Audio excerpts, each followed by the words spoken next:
With the brand new TECHROT ENCORE Warframe update, we got some changes to not only Atlas but a bunch of the exalted Warframes and pseudo-exalteds that have made them way more versatile and better to build for. As I've stated previously, Atlas has always had a huge issue in the fact that he's heavily reliant on the stat sticks given from arcane forms. He's literally been a band-aid Warframe for so long, and sure, he does have two bad abilities in the form of his 2 and 4. However, I feel like he's always been a very simple Warframe with a lot of potential. His passive, Landslide, and his Petrify are all incredibly strong, at least when it came to setting them up with a stat stick, and now that is no longer part of the equation, and we have some much better stats to work with combined with arcanes. So yeah, I may be exaggerating a bit when I say Atlas is something like S tier, but in terms of what he does and how he functions in the game, he's so simple, so quick at dishing out massive amounts of damage, and now he is accessible to every player. Gone are the days of having to grind for an arcane stat stick, and in my opinion this makes him a way better Warframe. You'd think that maybe losing out on rhythm stat sticks and such would make him worse overall, and sure, some people may upset that they lost out on their rhythms, but with the way melee arcanes are right now, Atlas just became one of the best exalted Warframes in the entire game. So in terms of the actual changes, you can now mod your Landslide separately. Before you used to have to use a stat stick, which is where you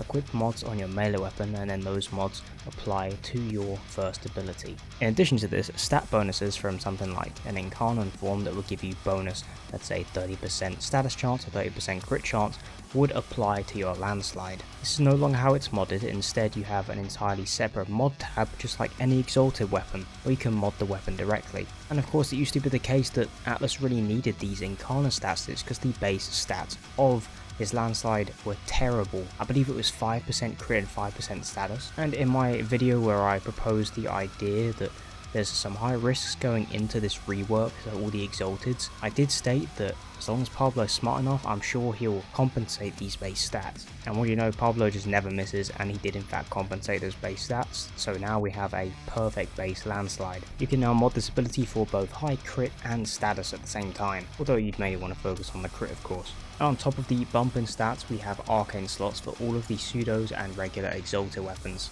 Now obviously, things get a bit boring and kind of repetitive when we look at melee arcanes because influence is the best and always will be until they nerf it. And I'm surprised they actually didn't nerf it for these weapons in particular, but even if they did, I don't think it would be a problem. It would not only still be strong, but we still have access to other melee arcanes that are still really good. An example would be something like melee Vortex. Because of the now base 15% status chance on Landslide, we can opt for a little bit more status, and we can mod it for weeping wounds as well, opening us up to builds where we don't have to mod for electricity to proc influence. Instead, we could combine something like Nourish as a subsume for viral damage, then throw on a toxin mod and a magnetic mod onto our Landslide, then throw on Archon Continuity so that toxin damage procs corrosive as well, and then that magnetic damage mod that we've equipped would proc melee Vortex. So we're proccing magnetic, viral, corrosive and toxin all at once,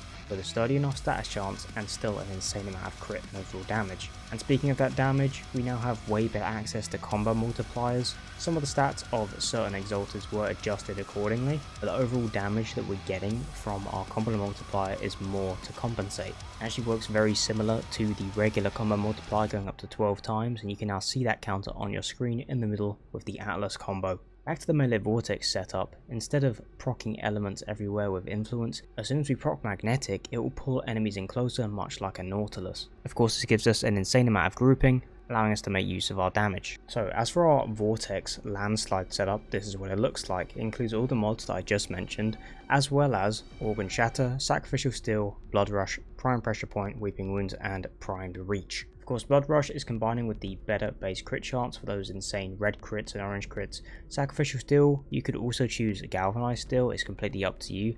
Me personally, because this is a Nourish build, I prefer the Sacrificial Steel to make up for the loss in crit chance so I can still kind of get red crits more easily, but Galvanized Steel's performance is very similar. As for how I mod the Nourish setup to combine with that Landslide build, with course requiring Archon continuity to combine with that Toxin mod, so that way we can proc both Toxin and Corrosive, and this is of course for our duration. Huge amount of power strength here with Transient Fortitude, Blind Rage and Molt Augmented, although this is interchangeable. Because we haven't subsumed off our fort, you can go with Camisado, which will also give you strength and speed on your golems, but I don't find myself using the golems too much, so I prefer Molt Augmented. Arcane Fury for even more damage on our Landslide. Rubble Heap and Path of Statues are very much essential in this build.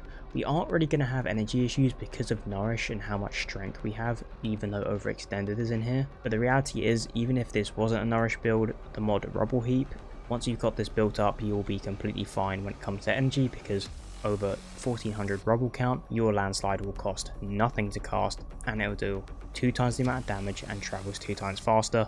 This mod is, in my opinion, a must-have on Atlas. Path of Statues is almost close to being a must-have. It means you don't have to spam cast Petrify as much, because any enemy that you go by or smack with your one is going to be caught in that petrified trail, freezing them and then allowing you to punch more enemies that cross that path later, thus contributing to Rubble Heap. And with a combination of those two mods, you'll keep up your armor very easily. We haven't got a lot of HP in this setup, but you won't really need it, because overall that 650 HP you do have is going to have a lot of armor, and you're invincible when you're casting your one, which you'll always be doing. Still Charge can be interchanged for something like Growing Power, and then finally we're going full range with Cunning Drift, Augur Reach, Stretch, and Overextended. This is mainly for the explosion range, combining with Prime Reach on our Landslide. The overall AoE of it will just be bigger, meaning we'll kill more enemies at once with each punch. To be honest, I've tried this with and without Overextended, opting out for something like Adaptation for more survivability, and the difference is kind of minor. You can definitely feel the range increase from Overextended, but it isn't 100% necessary, and this is excessive, and I kind of just find it fun. But if you want to feel more comfortable, I'd recommend throwing in Adaptation here instead. As for a companion, I like using my Darzakavat. This is kind of an OG, I haven't used it on this channel in a minute. I like using it so we get even more crit bonus from the ability Cat's Eye, and I'm mainly using this because it means we're going to get more red crits overall, which is a nice little compensation compared to the next build where a subsume is a bit different. Also, another amazing benefit is that we can now actually use our real melee weapons and melee builds and not have to have this completely useless stat stick that has slow attack speed because of Spoiled Strike and all that trash. Now we can actually use our melee weapon whenever we want, and I can throw on my insane Techo Prime for everyone I just want to use a regular melee. Before we move on to the obvious melee influence build, I've got to address my Archon Shards. I will say these aren't 100% necessary, but I just think it makes it a little bit more comfortable, especially when you're building up your Rubble Heap. But because of Rubble Heap, once you get that armor built up with all that rubble, this mod allows you to, of course, not cast for any energy whatsoever.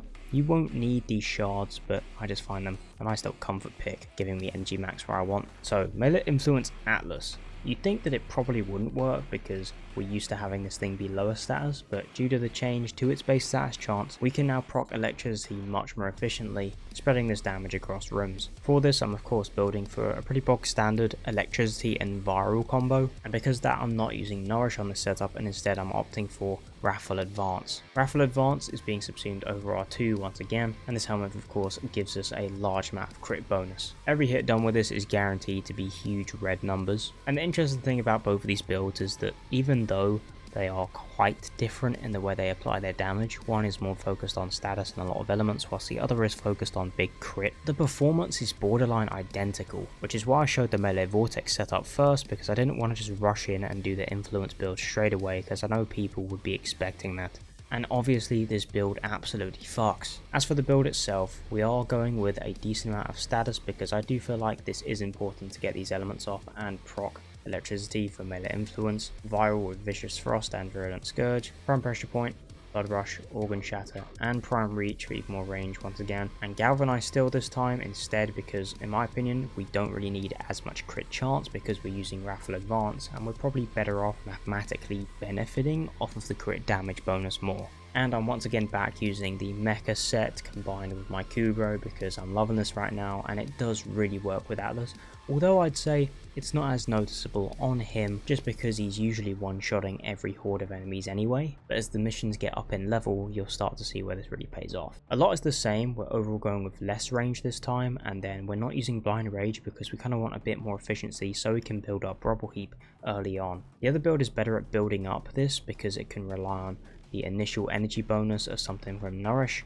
And we're also not using Arcane continuity in here because we're not proccing Toxin. All the message to make up for a bit more duration and transient fortitude. This one's optional. Part of statues also makes a return. Stretch, but overall we're using less range. Mobilize because it's literally what I can fit in, and he has built-in prime sure-footed anyway. And then of course Mecha Empowered and Mecha Pulse. And when we're using these two, we'll be switching to our Kubro to use the other two Mecha mods.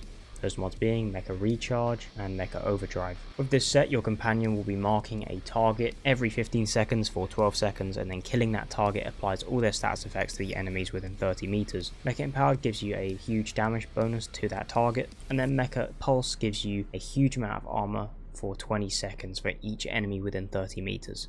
This one's especially good because it's just going to make your survivability more than enough. You don't need adaptation in here. It's just a combination of the mega set is going to allow us to hit insane amounts of damage from across the room, and it synergizes really nicely with melee influence. Of course, we have the same shards, and then finally, I do like running secondary dexterity with my Atlas so we get that bonus combo duration. So yeah, Atlas at base still does have two pretty bad abilities, that being his 2 and his 4. I think his 4 is okay, it gives a nice bit of enemy aggro pull, but his 2 is complete trash and is the main spot for the helmet. So yes, his base design is still pretty flawed. He's kind of in a chroma spot, but honestly, Atlas is way better than chroma now. The ease of access to Landslide and the versatility in which you can mod it, combined with the increased amount of damage we're getting from those arcanes, it finally feels like he's coming into his own, instead of having to rely on this stupid ass weapon that you have to grind for. The old stat stick stuff was stupid. Base bumps to his stats of his Landslide are more than enough to carry you through the game, even without any arcanes equipped. So yeah, I hope you guys enjoyed my quick revisit of Atlas with the new update. I'll be back with more videos soon tackling all of the new content. Hope you guys enjoyed, and I'll see you in the next video. Take care.